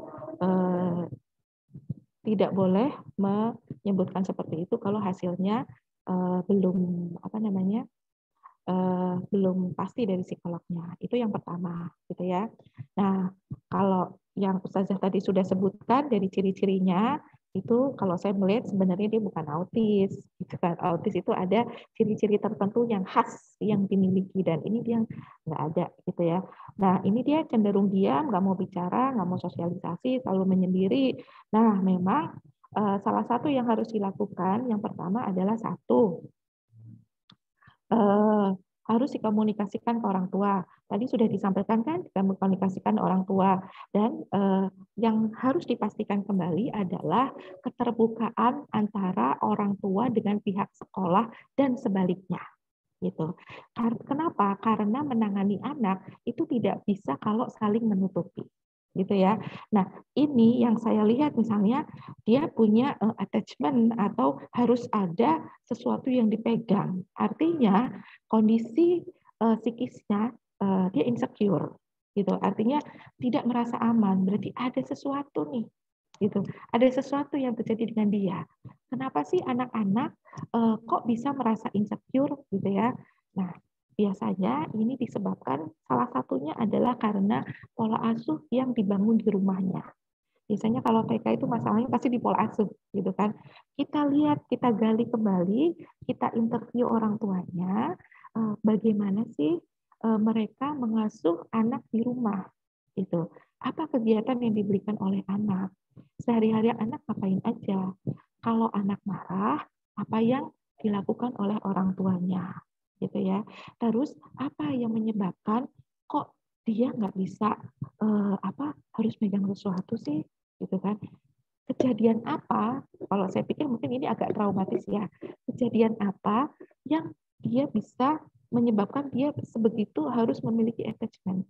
Apakah dia pernah misalnya ditinggalin ibunya, nggak ngomong, misalnya ibunya ke pasar, nggak ngomong untuk jangka waktu yang lama, dia ditinggal sendirian. Dia biasanya kejadian-kejadian seperti itu yang menurut orang dewasa itu sebenarnya hal biasa, tapi bisa jadi itu cukup traumatis buat si anak gitu. Jadi gali. Jadi dalam wawancara itu benar-benar digali bagaimana pola asuh yang dibangun. Kejadian apa? Karena kondisi anak yang seperti ini nggak mungkin tiba-tiba ada gitu. Ini pasti ada latar belakangnya. Gitu. Jadi dikomunikasikan kembali sih kalau menurut saya. Dan kalau misalnya dia terapi, gitu ya, terapi itu atas saran dari siapa? Ya, kemudian terapi apa yang dia lakukan? Itu harus dikomunikasikan ke sekolah supaya ya sekolah pihak terapi dengan pihak sekolah itu punya apa ya treatmentnya nanti sama gitu. Jadi enggak terapinya jalan ke kanan, sekolahnya jalan ke kiri gitu ya. Jadi harus seimbang gitu. Makanya kenapa inilah satu keterbukaan orang tua itu penting, kemudian interview orang tua, gali latar belakang, pola asuhnya, kemudian kalau ada terapi, terapinya disarankan dari siapa, tujuannya apa, untuk apa, terapi apa, tujuannya apa. Kemudian kalau memungkinkan akan lebih baik kalau sama-sama duduk bareng. Ya kan duduk bareng antara orang tua, pihak terapi dan sekolah untuk mendiskusikan gitu kan. Oh berarti kalau di sekolah langkah-langkah yang harus dilakukan baiknya seperti apa? 1, 2, 3 gitu. Gitu ya Ibu Ustazah Hajriati. Ya Ustazah, terima kasih banyak. Ya, sama-sama. Ya. Ya, Bu Ainun ada pertanyaan lewat chat dari Bu siapa nih? Dari Bu Mahrita. Nih, apakah ketika anak usia dini memiliki keterlambatan dalam setiap aspek perkembangan bisa dikategorikan ABK? Karena kebanyakan yang dihadapi adalah keterlambatan pada aspek bahasa. Ya, oke. Langsung ya, saya jawab aja ya Bu ya. Oke. Tidak semua anak yang terlambat itu disebut sebagai ABK. Tidak semua, gitu ya. Karena sebenarnya kalau keterlambatan pada anak-anak terutama yang usia dini umum banyak terdapat seperti itu. Penyebabnya biasanya apa? Penyebabnya biasanya karena kurangnya stimulus dari orang tua, kurangnya stimulus dari lingkungan keluarga. Contohnya apa? Kenapa anak bisa lambat bicara, gitu kan? Ternyata Orang tuanya nggak pernah ngajak ngobrol dia, nggak pernah ngajak main. Jadi anak dibiarin main sendiri, gitu ya. Apalagi yang paling bahaya adalah kalau anak usia dini dikasih HP main sendiri. Nah itu bahaya, gitu ya. Jadi anak usia dini itu, anak level TK itu memang dia menyerap banyak stimulus di sekitarnya, ya. Jadi kalau ingin perkembangan bahasanya bagus, banyak diajak ngobrol, banyak diajak cerita, banyak diajak jalan-jalan. Nggak harus ke mall ngeluarin duit, enggak. Gitu kan? Bercerita sepanjang jalan. Kamu lihat itu apa? Itu lihat deh, rumahnya bagus ya, gitu ya. Coba deh, rumah kita segede kayak gitu enggak? Nah, dia kan menganalisis. Enggak kok, rumahnya enggak kayak gitu. Kenapa? Karena itu garasinya ada 2. Ini kayak ponakan saya sih. Dia bilangnya, itu rumah mewah. Terus kalau rumahnya Eyang enggak mewah. Kenapa? Karena enggak ada garasinya, gitu kata dia gitu ya. Nah, jadi disitulah kemampuan bahasa dia itu berkembang. Dia menganalisis gitu. Nah, rata-rata kalau misalnya saya ketemu kasus yang seperti ini, anak usia dini tapi lambat perkembangan bicaranya, itu kalau dia tidak disertai gangguan fisik yang lain, misalnya gangguan alat-alat bicara gitu ya, itu biasanya kurang stimulus gitu. Setelah ditelusuri ternyata kedua orang tuanya kalau ada anaknya disediain mainan, main di situ, bapaknya pegang HP, ibunya pegang HP. Dan bahkan antara bapak ibunya aja nggak ngobrol secara langsung, di mana anak itu mau berkembang bahasanya kalau seperti itu gitu. Nah, ini kasus nyata yang saya hadapi dan anaknya kemarin baru lulus SD gitu ya. Itu sempat terapi dan memang harus dirubah pola di dalam keluarganya gitu. Itu ya Bu, jadi tidak semuanya bisa dikategorikan ABK. Bisa dikategorikan ABK jika sudah melalui pemeriksaan oleh psikolog atau dokter anak, karena memang biasanya usia dini adalah memang usia masa berkembang yang harus banyak distimulus gitu ya. Tuh. Kemudian Oke, pertanyaan yang berikutnya dari Bu Yeti Nurhayati, bagaimana menangani dan penguatan karakter dan kognitif untuk ABK usia kelas 10 sampai dengan 12. Mengingat mereka sudah akil balik, sedangkan pendampingnya kebanyakan ustazah. Ini juga kami alami sebenarnya. Ya, jadi ini kan usianya berarti usia SMA ya. Iya. Kelasnya kelas 10, 12 itu kan berarti kelasnya SMA. SMA. Tapi bisa jadi usia mentalnya bisa jadi di bawah ini. Itu ya Ustazah ya, Ustazah Yeti ya.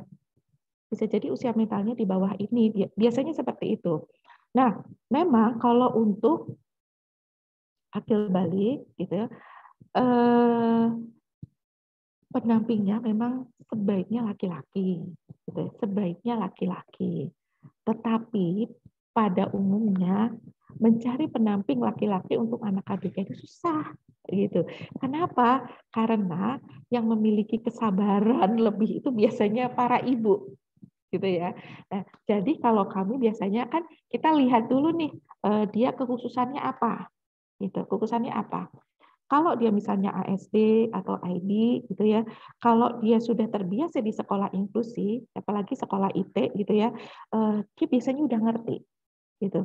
Artinya kita memang mau nggak mau ini yang salah satu harus kerjasama dengan orang tuanya di rumah, karena kita banyak sebagian besar ABK itu memang laki-laki. Banyak terjadi di laki-laki, kalau yang perempuan itu sedikit gitu ya. Jadi mau tidak mau kalau kita menangani anak ABK yang laki-laki gitu ya, itu memang kita agak menjaga jarak gitu, akan menjaga jarak. Biasanya kalau anaknya sudah bisa diberikan instruksi gitu kan ya, dia paham gitu, dia ngerti, intinya pahamkan dulu, minta bantuan orang tuanya di rumah untuk memahamkan ini ibu guru dan ini bapak guru. Kalau bersikap ke ibu guru seperti apa, kalau ke bapak guru seperti apa, ada yang boleh dan ada yang tidak boleh. Begitu gitu. Ini ada yang share screen ini sepertinya. Oke. Kepencet kayaknya ya. Iya. Nah, seperti itu gitu kan. Jadi tetap dipahamkan dan insya Allah apakah anaknya bisa? Insya Allah anaknya bisa. Karena kita sudah pernah mengalami itu juga. Gitu. Asal itu kuncinya kerjasama dengan orang tuanya. Itu ya Bu. Oke. Kita lanjut ke pertanyaan berikutnya, Bu Ainun. Ya, siap. Untuk pemberian proyek, apakah dapat diberikan pada anak berbeda jenjang dan ketunaan? Misal dalam satu kelas ada kelas 7 tunarungu dan kelas 9 autis dengan tingkat kemampuan yang sama. Lalu diberikan proyek yang sama. Itu dulu. Iya, oke. Ya, kalau sekolah biasanya kita membuat proyeknya itu memang berdasarkan level kognitif. Meskipun kekhususannya berbeda. Kenapa? Kalau di sekolah itu kan yang diukur pasti kemampuan kognitif. Untuk menggolongkan dia berada di golongan kelompok berapa, itu yang diukur adalah kemampuan kognitifnya, gitu. Nah, masalah nanti ini berbeda di bentuk produknya, ya. Bisa jadi proyeknya sama, tapi produknya berbeda, gitu. Misalnya kalau anak tunarungu gitu ya, anak tunarungu bisa jadi nanti bentuk proyeknya bukan dalam menjelaskan atau presentasi, tapi bisa dalam melakukan sesuatu atau membuat poster gitu. Itu bisa gitu kan. Nah, kalau untuk anak autis misalnya proyeknya bisa sama, tetapi dia dengan melakukan sesuatu gitu. Jadi sesuai dengan kekhususannya boleh, bisa banget gitu. Oke. Pertanyaan berikutnya, bagaimana untuk memberikan asesmen atau penilaian jika proyek dikerjakan di rumah dan di rumah dikerjakan orang tua? Karena sebagian siswa ada yang tidak mau ketika belajar dengan keluarga. Oke, nah ini seperti yang tadi saya jelaskan di awal ya, bahwa kalau membuat sebuah proyek harus ditegaskan mana yang ini bagiannya orang tua dan mana yang bagiannya si anak. Bagaimana kalau anaknya nggak mau dengan kolaborasi dengan orang tuanya? Ya sudah, kita kerjakan di sekolah aja, gitu kan ya. Nah, gitu loh. Nah, jadi tapi kita menyusunnya secara bertahap. Ya, proyek itu kan akan lebih bagus jika kolaborasi, apalagi proyek P3, gitu ya. Untuk saat ini, ya jangan dipaksain dulu, misalnya anak maunya dia ngerjain sendiri di sekolah sama ibu gurunya, oke, boleh gitu. Proyek selanjutnya, nah kalau sekarang kan sama ibu guru, proyek selanjutnya nanti ada yang dikerjakan dengan orang tua dan ada yang dikerjakan dengan ibu guru, gitu. Itu tetap diajarkan ke anaknya. Jadi nggak serta-merta misalnya anaknya nggak mau, ya udah nggak mau gitu, jangan gitu. Karena target kita P3 itu kan salah satunya kolaborasi. Gitu. Itu ya, Bu. Baik, kita lanjut dari Bu Priyanti. Silakan bertanya, bisa langsung unmute saja.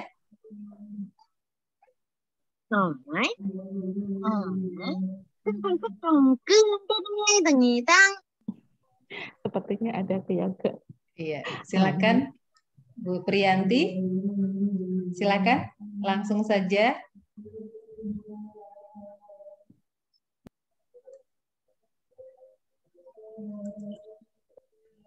Belum ya? Kita lanjut ke pertanyaan di chat ya. Nah, ini ada pertanyaan lanjutan nih dari Bu Mahrieta. Ada anak yang mengenal dan melafalkan sesuatu dengan berbahasa Inggris. Tetapi ketika diajak ngobrol berbahasa Inggris, bahasa Indonesia tidak bisa mengerti. Dan ini akhirnya berpengaruh kepada sosialnya. Jadi sebaiknya apa yang kita lakukan sebagai seorang pendidik? Masya Allah. Silakan Bu. Ya, Ustazah, ini level anaknya kalau boleh tahu SD, TK, SD, SMP atau bagaimana? TK, Ustazah. Oh, TK. Ya. Coba cek deh, ini pasti nonton ya, senangnya ya. Anaknya sedang nonton bahasa Inggris nih biasanya nih. Iya. Nah, gitu. Ada ya. juga yang di jenjang TKB, ada juga.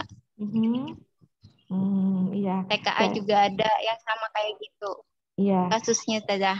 Iya, oke. Jadi, nah kalau levelnya TK, berarti yang harus ditekankan adalah kerjasama dengan orang tuanya. Biasanya anak-anak yang TK, tapi dia pintar bahasa Inggris. Bahasa Inggrisnya biasanya dari copy paste dari tontonan yang dia tonton, gitu. Dia ngerti karena dia sering menonton itu, gitu. Tetapi sebenarnya kalau ditanya artinya juga dia nggak paham-paham banget gitu. Nah, inilah makanya kenapa harus dengan orang tua menjalin kerjasama bahwa ada pembatasan tontonan yang berbahasa Inggris. Karena usia TK, pembentukan bahasa itu ada di usia TK. Jadi ketika usia TK-nya nanti bahasa Inggris terus, nanti dia jadi bingung bahasa kalau kayak gitu ya. Bingung bahasa karena bahasa yang digunakan sehari-hari adalah bahasa Indonesia. Jadi mau tidak mau memang sebagai guru harus tetap ngomong bahasa Indonesia gitu. Jadi tidak mengikuti dia Inggris. Kalau dia ngomong Inggris, bahasakan dengan Indonesia gitu. Misalnya I am hungry gitu kan. I am hungry gitu. Kamu lapar gitu kan. I am hungry. Iya, kamu lapar. Suruh ngikutin. Saya lapar gitu. Saya lapar gitu. Nah, jadi biasakan seperti itu gitu kan. Satu itu yang dilakukan oleh gurunya. Jadi jangan ngikutin ngomong bahasa Inggris, jangan gitu. Sepinter apapun gurunya ngomong bahasa Inggris sebaiknya jangan. Karena kita mau membahasakan anak itu dengan bahasa Indonesia. Kemudian langkah yang kedua, kerjasama sama orang tuanya. Minta dari rumah untuk membatasi tontonan-tontonan, kasih jam yang berbahasa Inggris dan dampingi ketika dia menonton. Jadi kalau di sekolah didampingi gurunya di bahasa Indonesia kan, kalau di rumah didampingi dengan di bahasa Indonesia kan juga. Gitu. Itu ya Ustazah. Tadi dari Bu Priyanti, Bu Ainun saya bacakan ya. Oh iya, iya. Di chat tidak ada karena kondisinya gitu. Bagaimana cara mengatasi orang tua yang tidak mau bekerja sama dengan sekolah? Dikasih trik-triknya, karena contoh itu tentang kemandirian. Jadi ketika di sekolah diajarkan toilet training, di rumah pakai pampers. Nah, itu salah satu contohnya. Silakan Bu. Iya. Oke. Untuk biasanya kalau untuk orang tua yang sulit diajak kerjasama ini, saya menyediakan waktu khusus untuk mereka. Tuh. Bahkan saya kadang ngobrol sampai 2-3 jam untuk meyakinkan mereka bahwa betapa pentingnya ini untuk dilakukan. Masalah pampers, gitu ya, masalah pampers. Misalnya, gitu ya, di sekolah diajarkan teletraining, tapi di rumah pakai pampers. Nah, kita ketahui dulu apa masalah yang ada di rumah, kenapa anaknya masih dikasih pampers. Itu satu, gitu kan. Kita berempati terlebih dahulu dengan kondisi orang tua, gitu. Jadi jangan langsung ngejudge. Wah, orang tuanya begini nih, nggak bisa kooperatif nih, nggak bisa, jangan. Gitu. Kita empati dulu. Kenapa Mama? Penyebabnya apa? Gitu ya. Nah, cerita tuh. Nah, biasanya kan orang tua kalau disentil dikit, wah ceritanya panjang gitu ya. Nah, cerita gitu. Kemudian kita sampaikan, jangan kita sampaikan nanti kalau nggak pakai pampers gini, jangan gitu kan.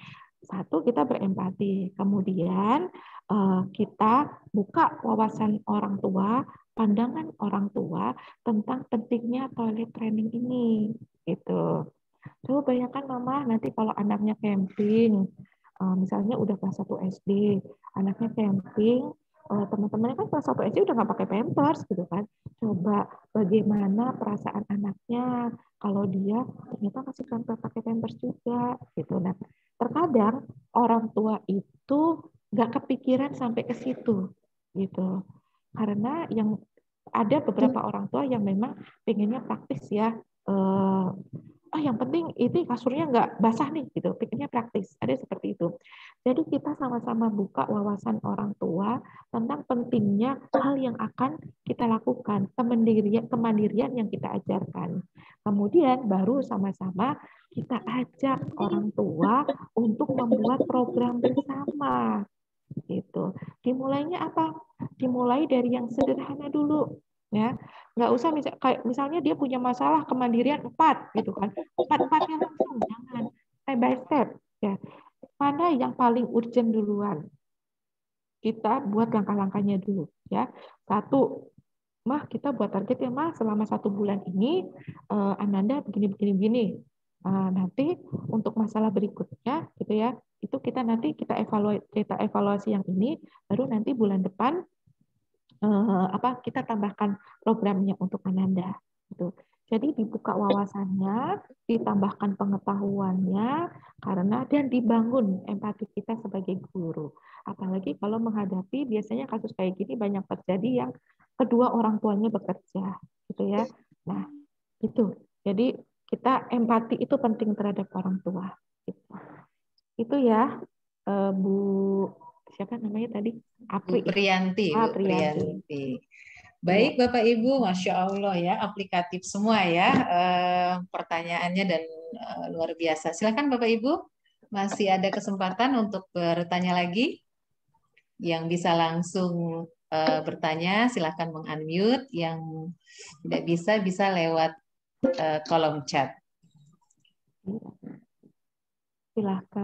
Silakan Bapak Ibu. Oh, challenge-nya lupa lagi Bu Ainun. Iya. Ya Bu, lagi minta soal challenge-nya apa Bu? Lupa dulu. Bu Ainun nggak sempat ngetik aja. Iya, challenge-nya tadi, tadi anak ABK usia SMP, kemudian usia SMP kelas 7 SMP anak ABK, kelas 7 SMP, kemudian masih masalah di emosinya, kemudian kalau berangkat sekolah seperti enggak mandi gitu ya, seadanya gitu. Kira-kira proyek yang untuk dia apa nih? Boleh gitu dikasih masukan. Nah, ya. Silakan Bapak Ibu semua yang menerima challenge dari Bu Ainun. Karena siapa tahu ini nanti tidak menutup kemungkinan bisa jadi ada yang mandi hujan dan diajak berenang. Wah, kita juga mau itu, Bu. Iya, betul bisa jadi gitu. Terkadang kita berpikir gini loh, kadang kita berpikirnya terlalu tinggi banget, wah dia harus begini gini. Padahal sebenarnya hal yang sederhana yang bisa kita lakukan, misalnya mandi hujan atau diajak berenang, anak seperti itu. Yang terbangun apa? Yang terbangun adalah ikatan antara guru dengan si anak dulu. Karena untuk menangani ABK, yang terbangun terlebih dahulu adalah satu, guru memiliki empati terhadap anaknya, dan si anak gitu kan memiliki merasa bahwa aku itu nggak sendiri, ada bapak ibu guruku yang pasti akan bantu aku. Salah satunya apa? Yaitu tadi main hujan bersama, bercanda bersama, berenang bersama, betul bisa gitu ya. Selamat pagi. Ada lagi nih Bu, diajak main lumpur. Oh, diajak main lumpur.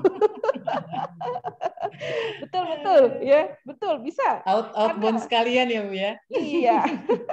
Karena bisa jadi anak-anak seperti ini juga dia stimulus kinestetiknya juga kurang ya. Gitu ya, bisa jadi. Gitu. Oke, Bu Ainun ternyata ada pertanyaan lagi nih Bu Ainun dari Bu Prela SLB Darussalam. Bagaimana cara mengontrol siswa jika ada siswa yang keingintahuannya yang tinggi dan di rumah tidak ada respon dari keluarga untuk menjawab? Ketika di sekolah, anak tersebut semangat untuk terus bertanya kepada guru. Terkadang mengganggu teman lainnya, termasuk terjadi pada siswa autis. Silakan Bu Ainun. Ya, oke. Mungkin salah satu yang menyebabkan kenapa orang tua nggak nanggepin, mungkin kan udah capek kali ya. Bisa jadi loh, anak autis itu kadang pertanyaannya sering diulang-ulang gitu dengan pertanyaan yang sama. Bisa jadi itu terjadi gitu. Nah, salah satu cara yang bisa dilakukan adalah kasih timing buat bertanya gitu. Kasih timing, artinya jadi nggak sepanjang dia selalu bertanya, kasih waktu. Kalau mau pakai jam, misalnya kamu hanya boleh bertanya mulai dari jam 9 sampai jam 9.10. Silakan bertanya. Setelah itu ikuti pelajaran. Karena biasanya anak-anak autis seperti ini atau ASD, dia dengan jadwal itu dia agak rigid gitu. Jadi kalau kita kasih instruksi seperti itu, iya, dia bisa ngikutin gitu. Yang penting dia tahu kapan kita akan menjawab pertanyaannya dia. Di luar waktu yang sudah ditentukan, gitu ya. Di luar waktu yang sudah ditentukan berarti kita tidak melayani. Gitu. Jadi kita membangun suatu yang konsisten untuk si anak. Karena anak-anak seperti ini memang harus konsisten. Sekali kita tidak konsisten, gitu, itu akan membuka celah untuk mereka akhirnya bertanya lagi. Dan ini sebaiknya juga dikomunikasikan ke orang tuanya. Kalau dia menanyakan, jadi ada waktu untuk bertanya. Kalau dia menanyakan hal yang sama, tidak usah mengulang lagi. Cukup katakan, coba tadi Ibu bilangnya gimana? Iya Bu, gini, gini, gini, gini. Karena sebenarnya dia tuh udah ngerti gitu kan. Cuman memang kadang ada dorongan ya, dorongan dalam dirinya itu yang kayak mau nanya itu terus gitu, diulang-ulang terus gitu. Jadi kasih time buat dia gitu. Kita tidak tanggapi ketika tidak sesuai dengan waktu yang diberikan, dan kita konsisten untuk itu, dan mengajak orang tua untuk bekerja sama. Jadi jangan diabaikan. Gitu. Itu ya, Ibu. Ya Allah. Baik, silakan Bapak Ibu. Kita punya waktu sekitar 9 menit lagi ya sebelum berakhir acara kita. Luar biasa ya, implementasinya langsung ya. Oh, ini SLB ini menangani dari tingkat usia PAUD ya sampai dengan SMA ya, Masya Allah. Silakan Bapak Ibu jika ada pertanyaan lagi. Mengingatkan untuk Bapak Ibu bisa mengklik link untuk sebagai bahan evaluasi. Linknya insya Allah sudah tersampaikan ya di kolom chat. Kemudian presensinya juga langsung ke website Pusdiklat ya insya Allah. Kemudian, wah ini peserta minta share materi Bu Ainun. Ya, insya Allah nanti akan ada share materi ya, insya Allah lewat grup ya Bu Ainun ya, ada grup di Mutu ya, Pejamu untuk bidang ABK. Bu Ainun, insya Allah sudah cukup ya pertemuan kita pada siang hari ini menjelang sore, insya Allah di beberapa tempat sudah masuk asar ya insya Allah. Bapak Ibu semua, Bu Ainun terima kasih banyak ya. Saya secara pribadi belajar banyak dari Bapak Ibu semua yang berpengalaman ya luar biasa di kelompok SLB. Saya teringat dengan pengalaman saya dulu, saya pertama kali jadi guru TK kelompok B, saya dapat amanah anak autis. Jadi kebetulan orang tuanya dokter, tapi Masya Allah, luar biasa memang yang disampaikan Bu Ainun tadi itu, minat bakatnya begitu ya disesuaikan gitu ya. Jadi punya kemampuan menghafal yang luar biasa, tapi qadarullah di kelas 6 atau kelas 5 beliau meninggal dunia gitu ya, karena sakit gitu ya. Jadi Masya Allah gitu ya, luar biasa gitu ya. Saya melihat sendiri gitu kecerdasan anak-anak yang punya berkebutuhan khusus gitu ya. Bapak Ibu semua, apa yang disampaikan oleh Bu Ainun tadi di awal dengan surat An-Nur gitu ya 61, penegasan Allah sudah jelas gitu ya, bahwa ternyata kurikulum yang diberikan oleh Allah itu melebihi daripada kurikulum merdeka yang sedang kita pelajari begitu ya, yang menegaskan bahwa kita itu sebagai guru memang harus mengembangkan kemampuan kita gitu ya, untuk menempatkan siswa kita sesuai dengan bakat minatnya begitu ya. Kita memberikan strategi pembelajaran yang tepat buat anak-anak kita gitu ya, agar memberikan kesempatan yang sama gitu. Paling tidak memberikan kesempatan yang sama untuk melanjutkan hidup gitu ya, agar punya keterampilan hidup yang luar biasa. Sebelum saya tutup, berpantun lagi kita ya. Rupanya memang kita harus balik nih jalan-jalan ke Lombok untuk ambil tenunan kita ya. Harus rihlah lagi ke Jogja untuk ambil bakpia kita gitu ya. Terima kasih kepada Bu Ainun atas penyampaian materi yang sungguh luar biasa. Masya Allah. Kalau Lebaran, bentar lagi Lebaran besar ya. Oh iya. Kalau Lebaran enaknya makan ketupat. Ketupatnya disandingkan dengan lauk opor. Kita semua sudah bergabung dan belajar bersama guru-guru yang hebat, menyiapkan generasi terbaik yang berkarakter. Masya Allah. Asik. Ibu Rida, boleh ya, Bu? Saya kasih closing note dulu, Bu? Masya Allah, silakan Bu. Ya, saya kasih closing note sedikit tentang pendidikan inklusi ya.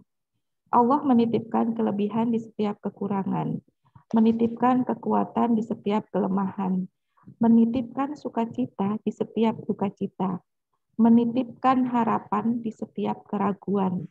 Allah berjanji bahwa semua itu akan indah pada waktunya. Anak berkebutuhan khusus adalah anak istimewa. Setiap mereka memiliki keunggulan dalam keunikannya. Mendidik mereka bukanlah untuk menjadi hebat, namun lebih pada bagaimana mereka bisa mandiri dalam kehidupan di masa mendatang. Menjadi hebat dan sukses adalah bonus tambahan yang membahagiakan. Jangan ragu, jangan pesimis, tetap optimis. Karena hasil pendidikan yang mereka terima tidak serta-merta langsung terlihat dalam keseharian. Butuh proses yang panjang. Mendidik mereka adalah sebuah kebahagiaan dan amalan yang tak akan pernah putus. Masya Semangat Allah. selalu Bapak dan Ibu. Semangat ya dari tim guru-guru SLB. Baik Bapak Ibu semua, terima kasih banyak kembali kepada Bu Ainun dan semua Bapak Ibu yang hadir ya pada acara kita siang hari ini. Saya secara pribadi sebagai moderator mohon maaf. Kita tutup pertemuan kita bersama-sama dengan istighfar. Astagfirullahaladzim, astagfirullahaladzim, astagfirullahaladzim.